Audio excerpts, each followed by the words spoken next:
CIL 650 presents It's Your Money, an up-close and personal look at your finances. Here's your host, Fritz Snyder.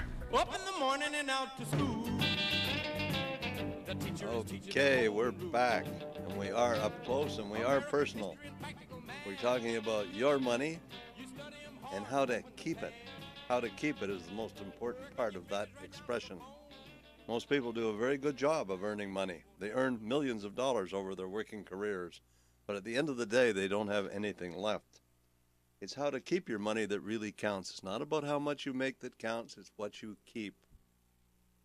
Part of everything you earn is and should be yours to keep, and the only way that's going to happen is if you spend less than you earn.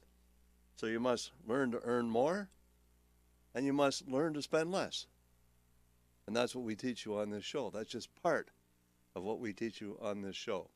It's a live show. For the next hour, we share this show with you, our listeners, and we expect your participation. We want to have conversations with you about your money and how to keep it. Statistically, if you look at the stats, and again, I know I sound like a broken record on this one, but if you look at the statistics, if you take 100 people who are 25 years of age today, by the time they are 65, one is rich, one is wealthy. 4 are well-to-do, 5 are still working. Some of these may be well-to-do, they just work because they like to. 36 are dead. And the remaining 54 are dead broke. If you look at the numbers again, by the time these people are 65, half the people who are financially independent at age 65 are no longer financially independent by the time they are 70 because they didn't deal with taxes and inflation.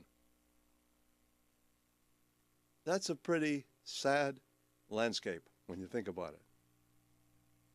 Indeed, it's disturbing.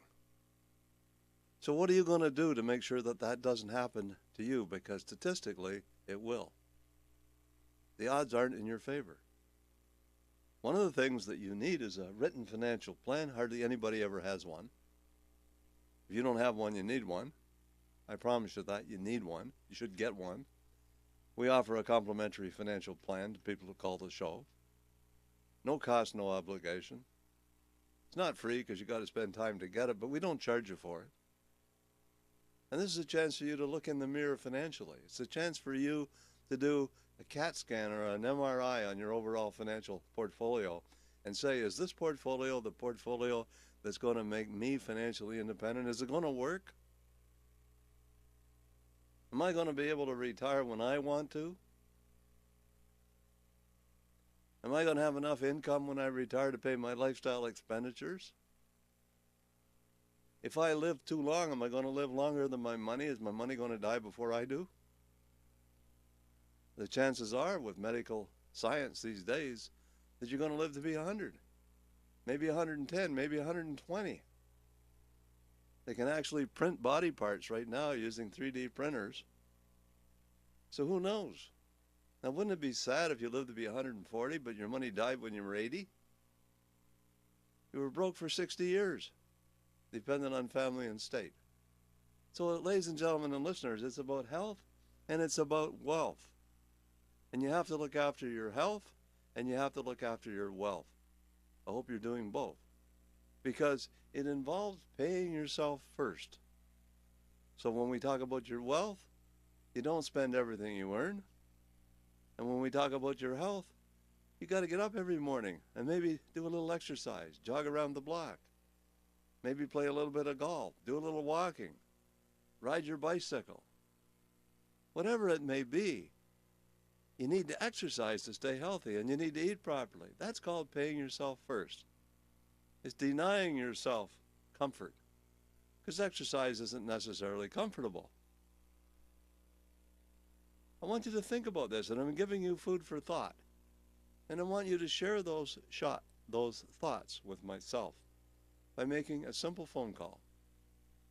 Area code 604-280-0650. Long distance, 1-877-280-0650. Now you can log on to the CFund CIL, I should call it now, because I guess the name has been changed, CIL650.com. You can log on, and you can get more information about myself and the radio show there. You can listen to archived shows that we've had that are on there. And you can log on there and you can watch this show live. You can see how handsome I am. I'll be right on there, okay? So all you got to do is log on, and you can see the charts and the screens that I put up behind me, and you'll be able to follow right along, because I believe that a picture is worth 1,000 words. If I show you a table of numbers, that's not nearly as picturesque as a chart which illustrates the same numbers, and you can see what we're talking about. So once again, 604-280-0650, long distance 877-280-0650. Log on www.cil650.com. And for those who are shy or reluctant to talk on the air, you may also want to make an appointment to see myself. Frida is down at the office for your convenience. 604-737-3512, long distance 800-661-1495. And again, we're talking about your money and how to keep it. The fundamental, surefire way to make sure that you succeed financially starts with a written financial plan. What's a written financial plan look like? Well, right up front, beginning of the plan, you have a menu of your goals. Your hopes, your plans, your dreams, your ambitions are all clearly spelled out. Maybe one of your goals needs to be, I need to learn more about money. That's a lofty goal. How are you going to learn more about money? Well, you can listen to the show.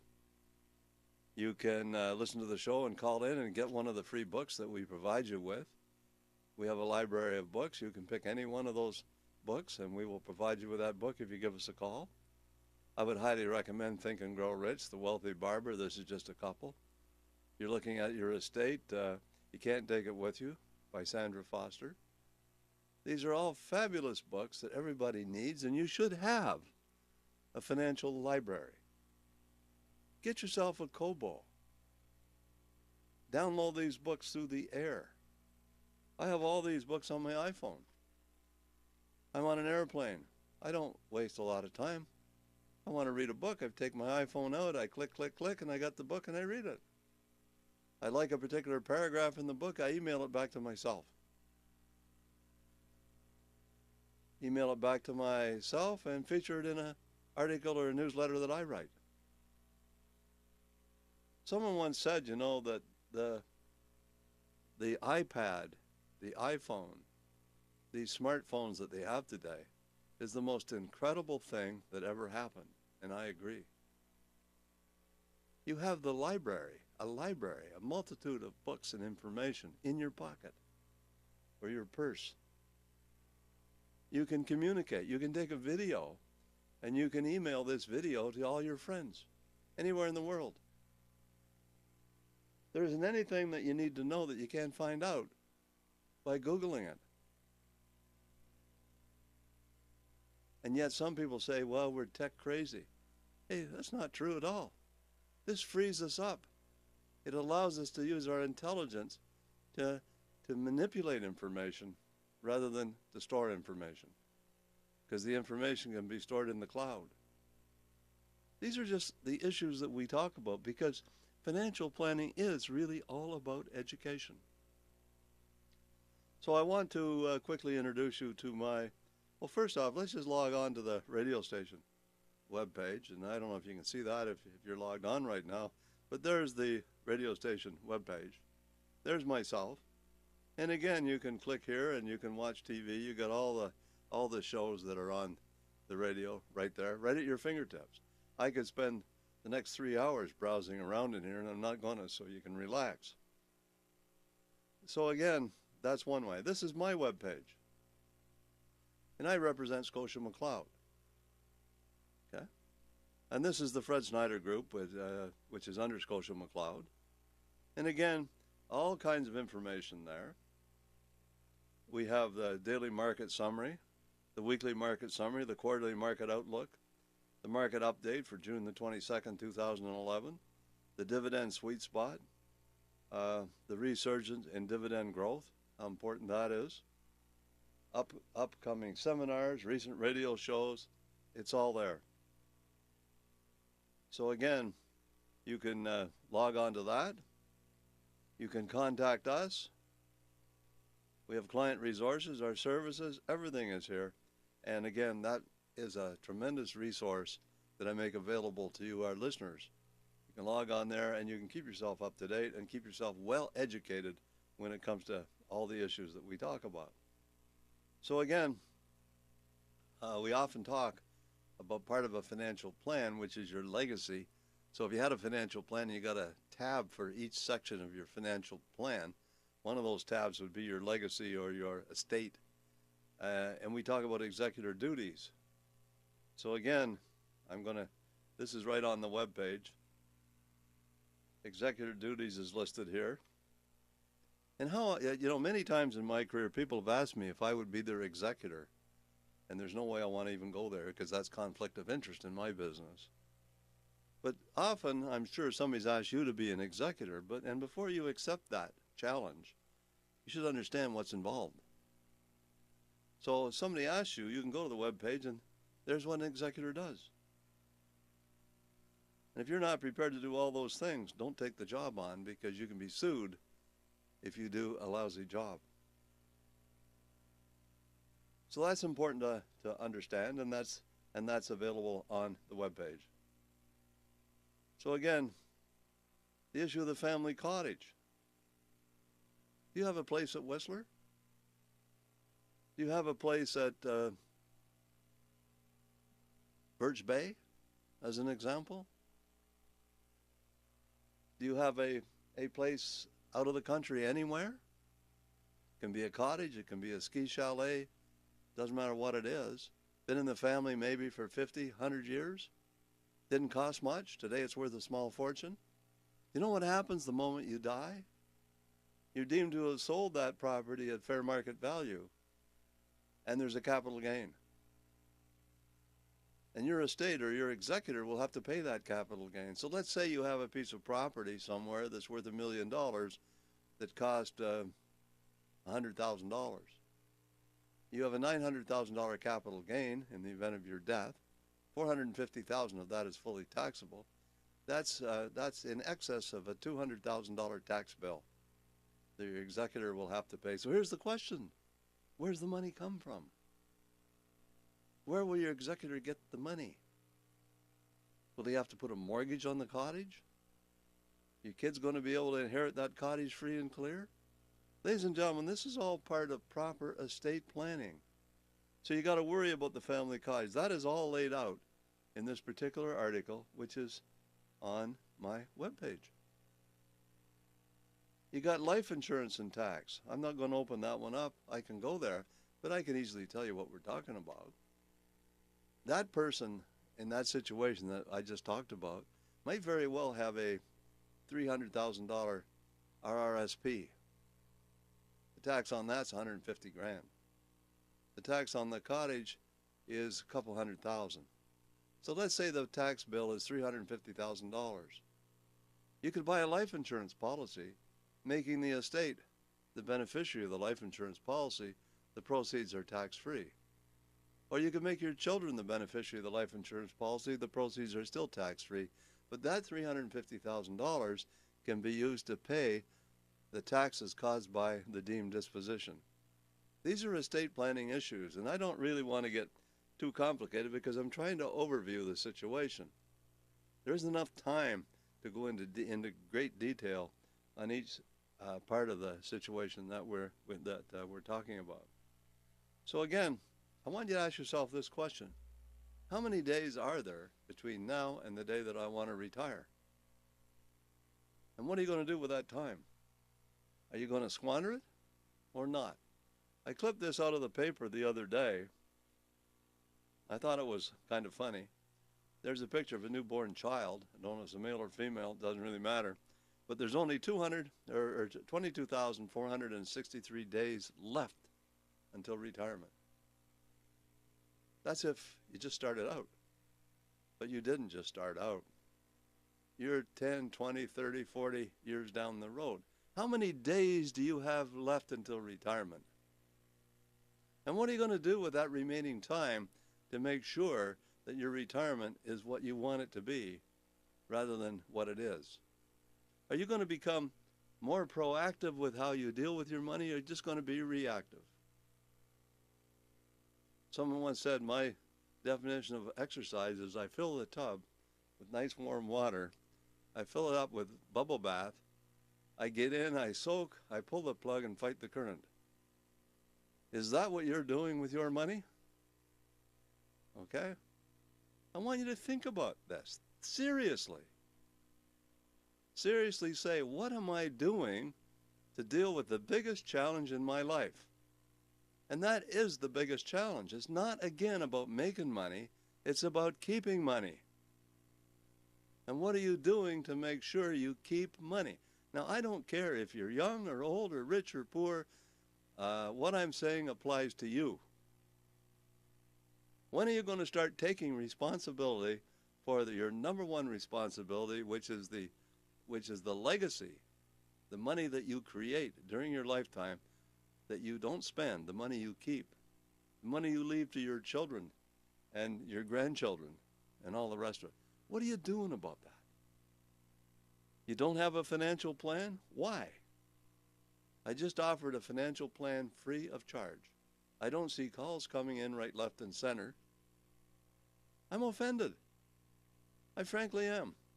I just said I will provide you with a no cost, no obligation written financial plan. You don't have one? How come you're not calling the show? Okay, now maybe you're in your car. You can't dial the phone. Okay, fair ball. Call Frida down at the office. Call me during the week. 604-737-3501 is my direct line. 604-737-3512 is Frida's direct line. My cell phone is easy to remember. It's 644-PLAN, 644-7526. Start the ball. Maybe that phone call is the first step in the longest journey, your journey towards financial success. Take that step. I promise you that if you get yourself a financial plan, whether you implement that plan now, later, or never is not the important issue. The important issue is that you get the plan so you can decide when and if you wish to implement it.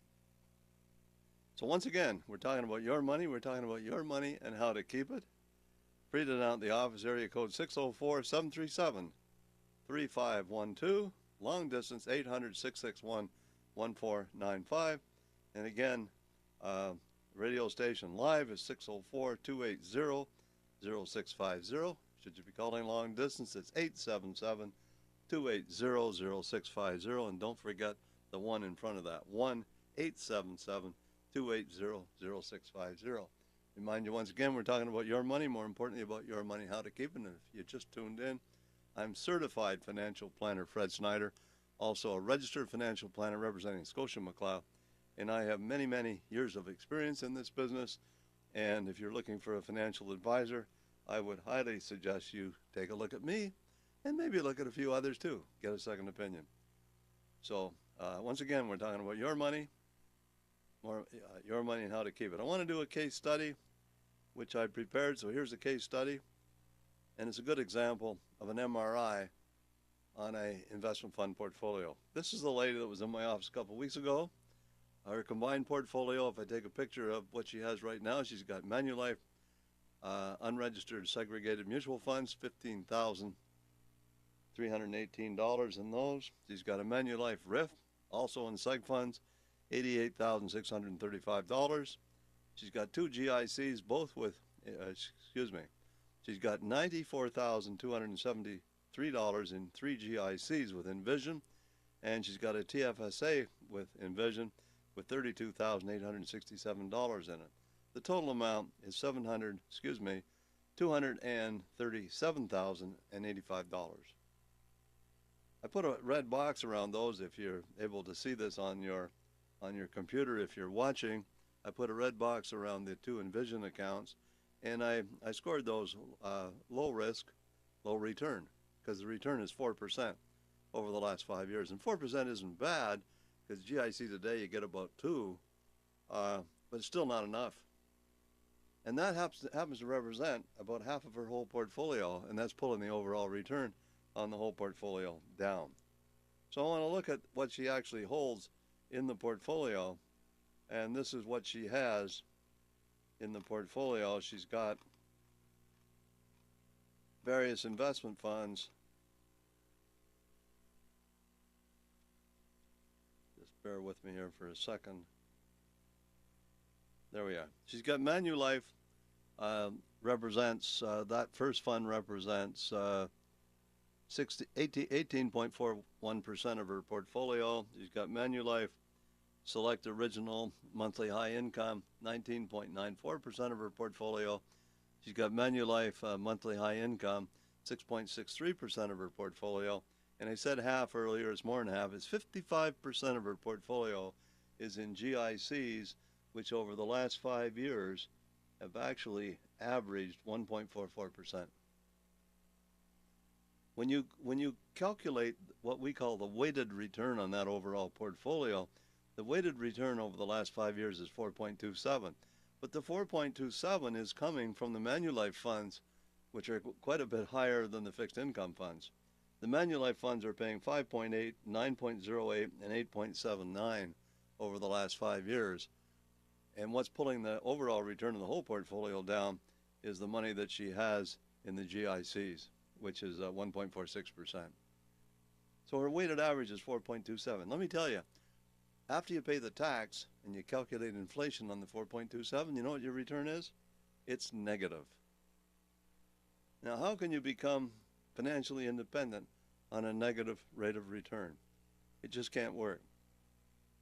GICs, term deposits, Canada Savings Bonds, we often jokingly say that's going broke safely. No risk. So the bottom line is that portfolio needs to be overhauled. The cash has to be invested. If I compare that portfolio with portfolio 5, which is one of my model portfolios, we have roughly the same amount of risk in both portfolios. The 5-year rate of return is 4.27 compared to 10.89. So the return on one of my model portfolios is 10.89. Quite a bit different. Now, I'm not saying, maybe this particular lady wants to keep it low risk. Maybe she wants to keep all that cash. Maybe there's some kind of a reason for having all that cash. But in her case, there wasn't. In your case, it might be different. So I'm not saying having a lot of money in cash is a bad thing, but it might be a bad thing depending on your goals and objectives. If your goals and objectives are to retire at 60 or 65 with $500,000, and what you're doing right now is on track for you to achieve $400,000 instead of $500,000, you're programmed to fail. That's called failing to achieve your objectives. So you need to find this out. That's what we're talking about. You need to come in and get an analysis, like the one I'm showing you on my screen right now. You need to get an analysis of your portfolio, an MRI, call it what you will, CAT scan, X-ray. It's a checkup. It's a financial checkup. Just like you go to the doctor or the dentist to get a checkup, it's a financial checkup. Is it time for one? When's the last time you had a financial checkup? And why has it been 3 years or 4 or 5 or whatever? Why is it taking so long to do the most important thing in the world? Is your physical health important to you? Is your physical health important enough for you to get a checkup at least once a year? Is your dental health important enough to get a checkup at least twice a year?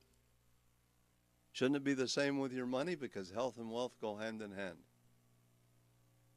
So once again, ladies and gentlemen, 604-280-0650. Long distance, 877-280-0650.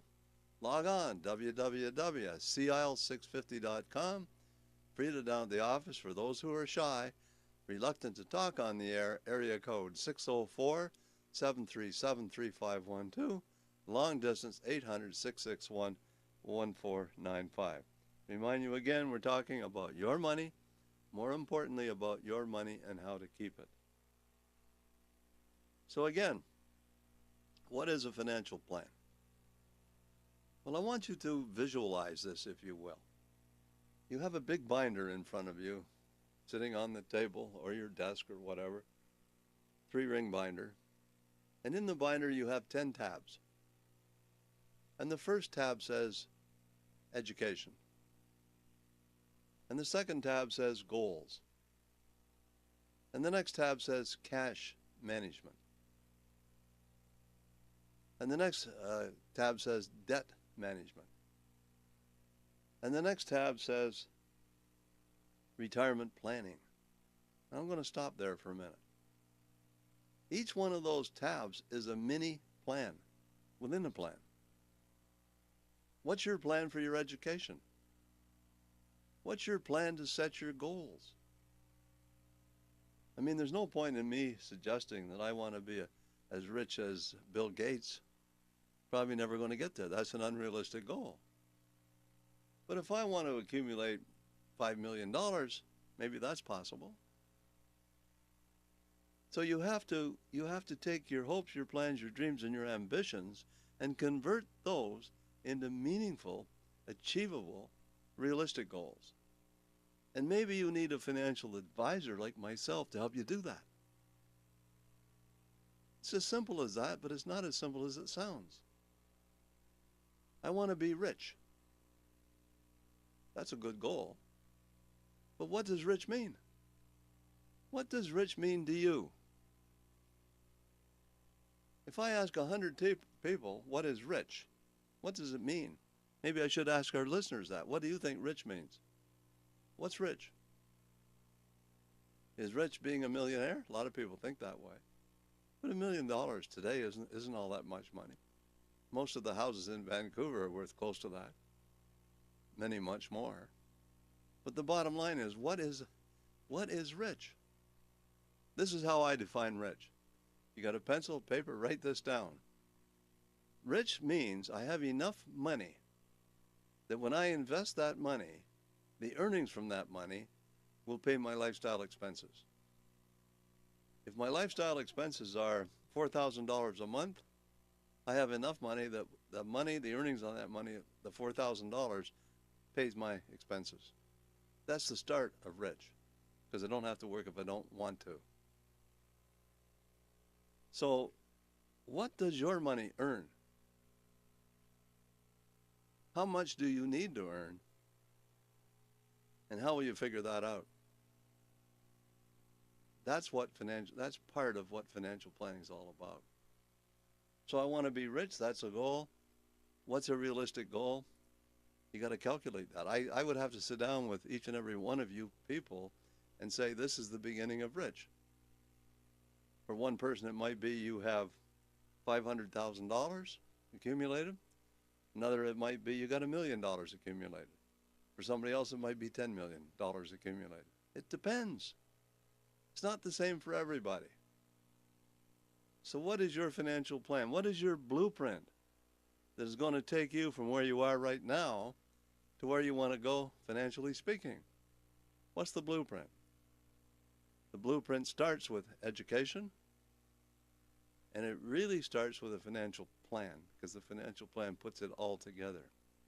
So you have this great plan, and you're very happy with the retirement part of the plan. The retirement part of the plan says, I'm going to need $4,000 to retire a month, and I'm going to need $500,000 to provide that $40,000, I should have said. So that's in place. Do you stop there? I don't think so. Because you should have some money in addition to the money that you've put away for retirement. That's your RRSPs, your pension plans, and all that kind of stuff. You shouldn't have all your money tied up in your house, your pension plan, and your RRSP. You should have some money outside. So again, I call that capital creation. So retirement planning is followed by capital creation. What do I do with the extra money that I have beyond the funding I'm putting away for my retirement? If I put $10,000 into an RRSP, I save $4,000 in tax. What do I do with the $4,000 I save in tax? Well, how about putting that into a TFSA? And if you put that $4,000 into a TFSA, I can show you how the earnings on that TFSA, given enough time, will pay the tax on the RRSP.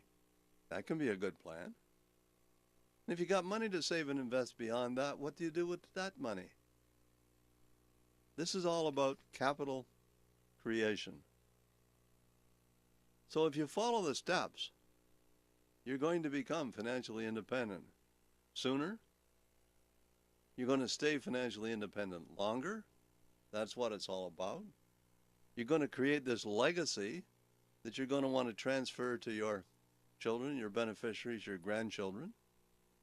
So how do you transfer those assets to your beneficiaries, to your loved ones? How do you create this legacy?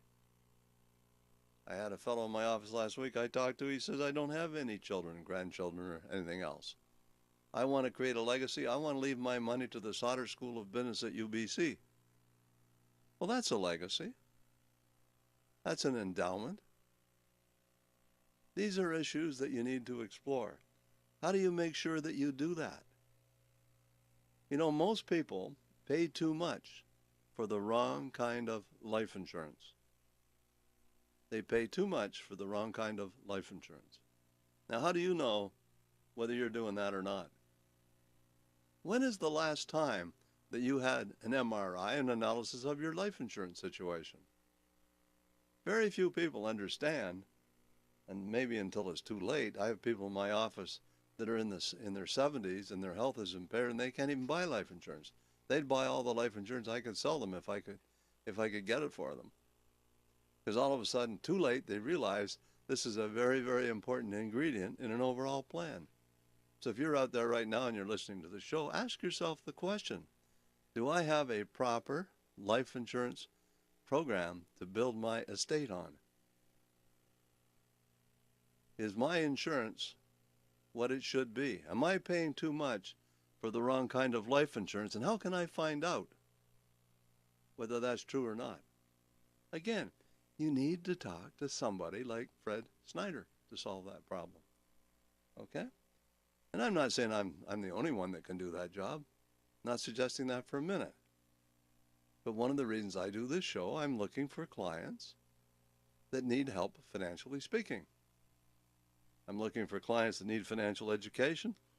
That's what it's all about. So once again, are you paying too much for the wrong kind of life insurance? And remember this, if you get life insurance when you're young, it's relatively inexpensive. Your health is probably good enough to be able to get it. And if you should pass away, the proceeds of that life insurance policy go to your beneficiary tax-free. So you could buy a life insurance policy for $100,000 and name your child as a beneficiary. That $100,000 when you pass away goes to your child, no tax on it at all. I want you to think about this question. Let's just suppose that you wanted to have your son, Johnny, have $100,000. So you encourage Johnny to have this $100,000 and you talk to myself and say, how much will Johnny have to put away per month and for how long to have $100,000 assuming a certain rate of return? And I can give you the numbers. And for the sake of discussion, let's say that the cost of having that $100,000 is $200 a month. Okay, that's one way that Johnny can have $100,000. But remember this, that for Johnny to put $200 a month away to have $100,000 in benefits down the road, Johnny's going to have to earn $400 a month, pay tax of $200 to have $200 left to fund that. I'm going to let that sink in for a second. So the cost of Johnny having that 100, and I'm being hypothetical on the numbers. For Johnny to have that $200,000 is going to cost him in before tax dollars $400 a month. Let's say on the other hand, let's just suppose that you could buy a life insurance policy on yourself, making Johnny the beneficiary. You could even get Johnny to pay the premium. You pass away, Johnny gets $200,000 tax-free. If your life expectancy is 5 or 10 years, and in many cases it very well could be, Johnny's got $100,000 or $200,000 in 10 years if you live for 10 years. You say, well, where do I get the money to fund the life insurance policy? Defer the property taxes on your house and use the deferred property taxes to pay the premium. See, I'm just trying to give you an example of a plan. Would Johnny be better off getting $200,000 tax-free from a life insurance policy and having to pay $100,000 in deferred property taxes when Johnny inherits the house? You got to think about this. And you got to think of how everything fits together. What is the relationship of the various parts of your overall financial plan? We have to go to the break. And when we come back, we're going to talk some more about this very exciting topic, your money and how to keep it. Don't go away. Fred Snyder. I want people to call the show that are genuinely interested in increasing their financial IQ so that they can become financially independent sooner and stay financially independent longer. Fred Snyder. You don't have a blueprint. Imagine trying to build a house without a blueprint. And how about having a blueprint for your life? What are your lifestyle goals? You need to think about your family life. What are your goals about your family life? What are your lifestyle goals when it comes to health? What are your lifestyle goals when it comes to finances, mental and spiritual? You have to set goals in all those areas, not just finances. Fred Snyder. Often we fail because we put too much emphasis on one area and ignore everything else. We work our butts off and we ruin our health. So life is all about balance. So you need a life plan. Fred Snyder. Napoleon Hill says this, wrote the book Think and Grow Rich. Anything that you can vividly imagine, ardently desire, and enthusiastically act upon will inevitably come to pass. Fred Snyder. My goal, my mission is to help people enhance their financial IQs by teaching them what they need to know to make better financial decisions. Fred Snyder. Sunday mornings at 9 on CIL 650. This is CISL Vancouver. Smooth and easy. CIL 650. You're listening to It's Your Money on CIL 650. Once again, here is Fred Snyder. Okay, we're back. Remind you once again, we're live. This is an interactive show. We share this show with you, our listeners. You must be all out. All of you must be out right now fishing for those sockeye at the mouth of the Fraser or something, because no calls today so far. I can't believe it. Get on the line and give us a call. You want to get yourself a free book? How to Win Friends and Influence People? You can take your pick. How to Stop Worrying and Start Living, Acres of Diamonds, The Master Key to Riches, You Can't Take It With You, Your Money, Fasten Your Financial Seatbelt, Rich Dad, Poor Dad, Embrace the Struggle, The Wealthy Barber. The list is endless. Again, all you got to do is call the show. We give you the book of your choice. Because I try to encourage everybody, you should have a financial library. You should make it a point to read a book about your money on a regular basis. Don't just read it, study it. These are all great books. You'll get great ideas out of them. But once again, the fundamentals of accumulating money is, first of all, to make sure that you have investments that are suitable. And the word suitable means they're just right. They're not too hot. They're not too cold. They're just right. Goldilocks. Okay? They can't be too risky. They can't be too safe. It's got to be a good balance between risk and reward. How do you determine that? How do you select the products that you put into your overall financial plan? I have people in my office. I look at their portfolio. I do an MRI on their portfolio, GPS, whatever you want to call it. I check it out. And the portfolio is kind of risky. And I ask them, I say, what's your tolerance for risk? Is it low, moderate, or high? Most of the time they say low.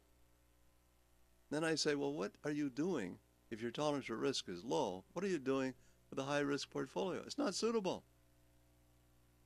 And it isn't. So how do you check that? There is software available. I have a CFA on staff that analyzes portfolios on my behalf. We look at those portfolios. We give you a written review of that portfolio. The review, once again, will tell you what the standard deviation of the portfolio is. Is it high? Is it moderate? Is it low? It will tell you what the standard deviation of each fund in the portfolio is. Again, is it high? Is it medium? Or is it low? It will tell you what the rate of return is year over year. It will tell you what the portfolio returned in the year 10 years ago. We'll say in 2004 and 2005 and 2006 and so on. It will tell you what the sequence of returns are. It will tell you what the compound rate of that portfolio is. And again, your experience with that particular portfolio will always be different than everybody else, because your experience will be whenever you got on board. If you got on board that portfolio 10 years ago and kept it and never changed anything, that's how it would have performed. It's not necessarily what your performance is, but it takes a snapshot of that particular portfolio, we'll say over the last 10 years, and it says this is what that portfolio has done year over year on a compound basis with this much risk. These are the funds that are in the portfolio, and this might be a good substitute for it. So you analyze and weigh that on that particular basis. That's what you need to do, and very few people do that. I'm going to say that again. Very few people do that. So again, when I go to the doctor or the dentist, I should ask the doctor or the dentist for a written report on my health, on my teeth. I want a written report. I don't get one. You come to me for a report on your financial situation, you get a written report. You also get a financial plan. Let's talk to Tracy from Vancouver. Tracy, welcome to the program. Good morning, Fred. How are you? I'm getting tired of preaching. I know, I can tell. So I thought I'd better phone in and say this. I wanted to just double check on something. Sure. For those of us who perhaps life insurance is either too expensive or we're too old due to medical conditions, our TFSA, in a sense, could become that life insurance policy to either pay off the taxes, the deemed disposition if we're deceased, or become a something to give to our beneficiaries. Is that true? Well, you could kind of think of it that way, yeah. But I mean, not that there's a whole lot in your TFSA at any given time. Well, the maximum amount that people can have in a TFSA is $5,000 a year for the first 4 years it existed, and $5,500 currently. I think that comes to $31,000. There's $31,500, I think, or something. So if you got the maximum amount in a TFSA and you've had some decent growth, you could have $40,000 or $50,000 in there, depending on what the underlying assets were invested in. Right. So sure, if you were and if you haven't ever contributed to one, you can carry over what you missed. So a lot of people who've never had one might be able to write a check for $34,000 or so, whatever the max is, to cover the whole thing. So, but I guess my question is that TFSA could be used. I mean, I don't have a large estate, so but if I needed to pay taxes on my estate, the money could be withdrawn from my TFSA. Absolutely, because the TFSA is fully liquid and is non-taxable. Right. Okay. You pay and the rest given to the beneficiaries. The money that you put into the TFSA, Tracy, is not tax deductible. It's before tax dollars. Right. Or after tax dollars, I should say, and it accumulates without tax, and you never pay any tax on it. So if you put $10,000 in a TFSA and you doubled it to $20,000, you wouldn't pay tax on the $10,000 gain at all. I think that's great. I just wanted to let people know that for those who maybe have a small estate, that maybe the TFSA could be used to pay the deemed disposition taxes, that they don't have to run out and try to get a life insurance policy and pay more than like you've always mentioned. Yeah, you pay too much for the wrong too kind. much for the wrong, right, exactly. Well, Tracy, and speaking about that, the thing that people need to consider when you buy a life insurance policy, you should shop the market.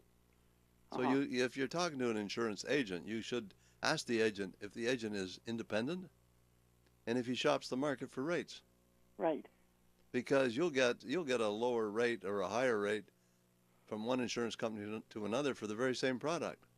Right. So if you buy an insurance policy, we'll say from RBC, and I'm only speculating here now, I'm not saying this is true, but if you were to buy a life insurance policy from RBC and another one from Manulife, the premium would likely be different in both cases. So you want to get the least expensive of the two. The same benefits. That's correct. Right. Exactly the same benefits and two very strong insurance organizations. So there's no chance of, in my view anyway, of either of those insurance organizations going down the tube. So you would pick the one, I think, with the lowest premium. Right. And that's what my business is all about. It's about selecting products. My job as an independent financial advisor is to find the best products for my clients. Right. And I think I have a way to do that. And you've been a client of mine for a long time, and I know I listened to I think you called last week, Tracy, and you said you were very happy with your experience with me so far. Oh yeah, no. Okay. And I was listening to the show, and you said you hadn't had any calls, and I thought, what can I ask? Well, you don't have to ask anything. If seriously, if anybody has a question, that's okay. But if you want to give me a testimonial statement of some kind, I don't mind that either. Right, exactly. I have been a client of yours for almost 10 years now, and I have been very, very satisfied with your honesty, your upfrontness. You don't hide anything. People ask questions. We can learn from the examples without people's names being forthcoming or anything like you do on your show. Even in class, we look at and in your seminars we would look at portfolios with no names. So, but they're real portfolios. So it was really it really got me to thinking about money, and I'm very pleased that. Well, I'm very pleased that you're my financial advisor, but also I'm very happy that I took the incentive to get to know you as a person. We've learned about your life and your family and all kinds of things in our seminars. So you're like a friend, Yeah, I'm complimented. Yeah. Okay. Tracy, I can't tell you how much I appreciate your call. Yeah. We got to move along. I want you to enjoy the rest of the weekend and drop in. I'll give you, for your excellent testimony, I'll give you a ticket for dinner at the Cactus Club, which is right next door. Oh, okay. Okay. I will drop by and see Frida. Okay. Okay. Bye. You take care. Bye-bye. Let's talk to Don from Langley. Don, welcome to the program. Hi, Fred. Hi, Don. How you doing? Oh, I'm not too bad. A little feeble, but I'm getting there. You're sounding good. Yeah. I wanted to know what I haven't got any accounts from Helios, and I wonder what was happening there. You need a statement from Helios? Yeah. I don't know. I don't have access to records right now, but that business. Could you get one? Of I'll definitely. Yeah, if you want to give Frida a call, she's at the office right now, Don. Yeah, I know. Give Frida a call and ask her to get a statement out to you and to remind me to do so on Tuesday. Oh, okay. I'll be happy to do that. How was your fishing? Pardon? How was your fishing? Well, I was out yesterday. We got 5 nice sockeye. Oh, fantastic. Yeah, I was out with my son, so we split them. Hey, but when we got 5, we lost 3. Well, Fishing's pretty good out there right now. Oh, I guess so. Yeah, I cut them all up in steaks, and I'm going to give some away. So. Oh yeah. You're in the office. Maybe I can bring you some sockeye salmon because that's the best eating salmon that's out there. They're delicious. Oh yeah. Oh, okay, Fred. Okay, Don. Appreciate your call. Enjoy the rest of the weekend. Take care. Bye-bye. Anyway, we got about 8 minutes or so before we have to go, and I'm I'm standing here in front of this microphone. I'm trying to give some bloody books away. These books are not inexpensive, and they're highly valuable. Finding a Financial Advisor is book number 18. So you're out there, you're listening to the show. Are you happy with your financial advisor? Maybe you are, maybe you aren't. Well, that would be a good book to have. Okay? The Power of Positive Thinking. You know, there's a story about the blind positive thinker that fell off the Empire State Building as he was passing the 40th floor, was heard to say, "So far, so good." That's stupid, positive thinking. But every negative thought that goes into your head has a positive side to it. So maybe instead of saying, "I haven't got a financial plan," I'm going to get one. That's positive thinking. Instead of saying, "I haven't got a financial advisor," I'm going to find one. That's positive thinking. Negative thinking can destroy you, can cause stress, can cause you not to be able to function. How to Stop Worrying and Start Living is a similar book. Dale Carnegie. Basically, if I retitled that book, I would say, this is how you deal with criticism. Because that's generally what the book is about. People worry themselves sick because they're afraid of criticism. I don't think Putin's afraid of criticism right now. Maybe he's carrying that to great extremes. Okay? But the bottom line is, we need to be able to deal with criticism. How to Win Friends and Influence People is almost the opposite side of that book by the same author. And in there it says, never criticize, condemn, or complain if you want to have a lot of friends. So you want to have friends, don't criticize, condemn, or complain. You want to deal with your stress and all the rest of that kind of stuff, How to Stop Worrying and Start Living, same author. So when someone criticizes you, this is how you deal with it, and don't dare criticize anybody else. Read the 2 books.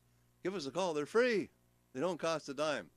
Let's talk to Helen from Richmond. Helen, welcome to the program. Hi, Fred. Good morning. How Good morning, are you Helen. doing? I'm pretty good. How are you? I'm good. I just wanted to ask you a bit about the pros and cons on electric cars and the car insurance costs. Thanks for your call. And, ICBC says they're giving a refund. Well, my neighbor got one, but I don't know how many people get a refund. What, for an electric car or what? No, because she was overcharged. I see. Okay. $300 back, which is well, that's nice. nice. Yeah. Now And she should put that into her mutual funds. Right. And can you plug the cars into any electrical outlet or what? Well, I am going to give testimony to electric cars right now because I am a fanatic when it comes to electric cars. Right. So I purchased a Chevy Volt for my wife 3 years ago. Yeah. Couldn't be more pleased with it. I bought it from Carter Automotive, North Shore Auto Mall. Okay, that car, like, I can't begin, there's nothing I can criticize about that car, nothing. Mm-hmm. I had a nice Mercedes that when it's time to trade that in, I got myself a Chevy Volt. But then you got a Cadillac, right? I drove the Chevy Volt for 3 months, and then I heard they had a brand new edition, electric Cadillac, so I got the electric Cadillac. Good for you. Now I am getting, and I think it's the same on the Volt, but I'm getting 250 miles to the gallon. Wow. I rarely put gas in it. I have 5,500 miles on the car right now. That's what I put on since I got it. And I put about $130 worth of gas in the car. Mm-hmm. In 5,500 miles, approximately. I cannot, if somebody asked me to criticize that car, I wouldn't know where to start. Do you have to plug it into Oh, yeah. To answer your question, I just plug it into a normal wall outlet. I got a special cable that comes with the car. Plug one end into the car, the other end into any household outlet. Is the insurance more? No, not to my knowledge. Insurance is reasonable. Yeah. Well, Why would it be more? And I guess the Cadillac is about twice as much as the Volt. Well, right? that's the one thing about it. It's not cheap. Yeah. The Cadillac, the Cadillac was $82,000. Mm-hmm.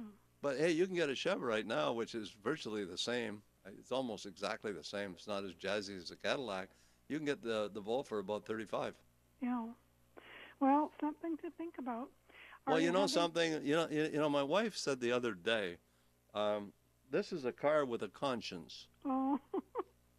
Okay, so I want you to think about that, and I also want you to think about the fact that I'm trying to get Mr. Carter on this show so we can talk about the electric car, and I haven't been able to get him on so far.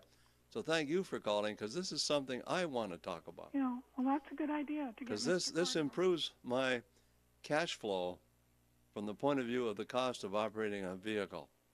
250 miles to the gallon. Right now, when I left my house this morning, the car said I could go 42 miles before I run out of electricity. I'm here at the station. It's a long way out here. It currently says I can go 28 miles right now before I run out of electricity, and I got 200 miles worth of gas in it. So when the electricity runs out, it just operates on gas. Yeah, sounds good. Are you having a class in September? Do you know? I'm not. Well, I won't be having classes until I finish a new series of workshops that I'm putting together, and then I will make everybody aware. Okay. These new workshops are going to be based on case studies. Sounds good. My objective is 50 case studies, and then that's how we'll teach the issues regarding financial planning. Well, we'll look forward to them. Have a happy long weekend, and thank you for your help. Okay, Ellen, thanks for calling. I can't tell you how much I appreciate it. Take care. Bye for now. So I don't know if we got time for any more calls, maybe one. So if you're out there, you're listening to the show, you got a chance for a free book. Helen gets her choice of book. All she got to do is call Frida, tell her which one she wants. And if you're out there, you want to get yourself a free book, you want to get yourself a financial plan, you want to get a second opinion on your investment portfolio, which everybody needs. You want to get yourself on track financially, maybe you have a question that you need to be answered, give us a call. It's about your money and how to keep it. How to keep it is the most important part of that. It's about enhancing, it's about raising, it's about elevating your financial IQ. Wouldn't you like to have a better financial IQ? Are you happy with your current investment knowledge? 95% of the time, I ask somebody, what is the level of your investment knowledge? Is it low, moderate, or high? Every time I open a new account, I have to ask that question. Most of the time, people tell me it's low. So the chances are, if you're listening to this show, your knowledge is low. You want to fix that? Make a phone call. Start the process. Become proactive about investment knowledge. Best way to become proactive, read The Wealthy Barber. I defy you to read that book and stop there, because someone once said you walk a mile and then you can see further. Read The Wealthy Barber, you've walked the mile, then you'll be able to see further. You'll become more interested in what you should be more interested in, and that is your money and how to keep it. We have to go.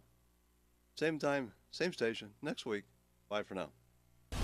If you'd like Fred to review your portfolio, call his office right now at 604-737-3512. That's 604-737-3512.